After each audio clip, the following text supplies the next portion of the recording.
Hello guys, welcome back to Kodamiko. In today's video, we're gonna see how can we reverse a linked list. I already have created this setup over here. If you have been following along, then you should know that we have a class called node and we have a linked list class. So I already have defined a reverse method that's going to reverse linked list for us. As you can see on my right hand side, I already have executed this code. So this was the linked list, and when I call the reverse method, right, it reversed the linked list. This was the linked list initially, and then I called the reverse method on top of it, then printed the output. I got the very first line, and then I reversed the linked list again and I got the same order, right? So in today's video we're going to learn this. So let's first understand how the reversing logic works using animation. If the linked list is empty, then linked list cannot be reversed, right? So let's have a look at this linked list. Currently there are 4 nodes in the linked list. The first node is 21 and the last node is 7. So once we have reversed the linked list, it should look like this in reverse order, right? So let's start off. So first of all, what I need to do is I'm going to separate out the head. So technically I'm going to create 2 linked lists, one going to be in its original order and the second one going to be in its reverse order. So let's have a look at this picture over here. You see that the head is now pointing to the very first node and the head.next is null. So this itself is a very simple linked list with just one node in it. And up here we have a linked list of 3 nodes, right? And we also have created 2 reference variables like temp and current. Now our next job would be to adjust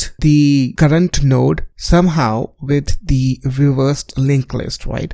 So what we're gonna do, we're going to set current.next to head. Currently current.next is 59, but once I perform current.next to head, then the current will become the very first node. But before I do that, I also need to set the temp pointer to current.temp because we would have to get back to the current.next. So we have a temp variable or temp reference variable pointing to that. Now let's put current.next to head. Now you have started kind of understanding this, that the second list is already in reverse order. The last thing that we need to do, we need to adjust the head pointer, right? So we can say head is equal to the current. We declare the temp variable because we had to get back to the first original linked list. So now I'm going to set current to the temp. All right, now that the first 2 nodes in the second list are in reverse order, and we have to perform same sequence of operations for the rest of the elements. So now let's do the same thing. Let's set temp to current.next, and next step would be to set current.next to head. So technically we are adding the current node as the first node of the list, and then we're adjusting the head pointer, and lastly we are setting current back to temp, and we're going to do the same thing for the last node as well. Now the temp is pointing to null and the current going to be the first node of the reversed linked list, and now both current and temp are pointing to null, which means completed the reversing algorithm. Now let's go ahead and implement the exact same logic in Typescript. Alright, now let's go ahead and let me define the reverse method.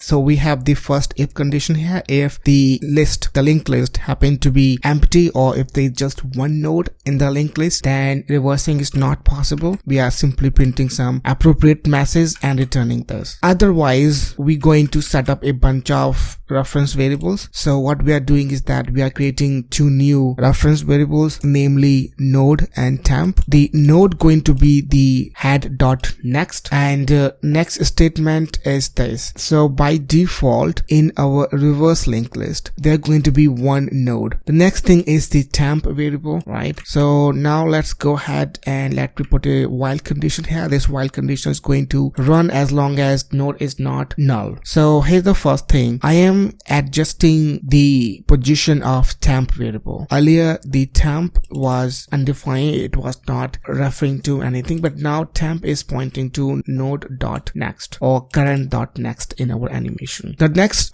step would be to add the current node or the node as the first node of the reverse linked list. So node.next is set to this .head. We also have to adjust the head pointer. So head going to be the node, and we need to set node back to the temp so that we can do the same operation for the rest of the remaining elements. And this is all. This is the logic that we need. So now let me go ahead and execute this build method, and I am going to reverse it twice as you saw earlier. So this is our initial linked list. If I want, then I can print the initial order, and then I am going to print this in reverse order, and then I'm going to reverse it and then printing it. So let me go ahead and let me first clear out all the console. Alright, now I'm going to click on the run button. So this was the original order, right? And this is the order we got after reversing the linked list. And when we call reverse one more time, the reverse linked list was again reversed back to the initial order, right? So this is how reverse operation works in linked list. And if you want to know more about linked list and all of its methods and operation, like what is a linked list, how you can append a node, and how does this build method works, and this delete operation and searching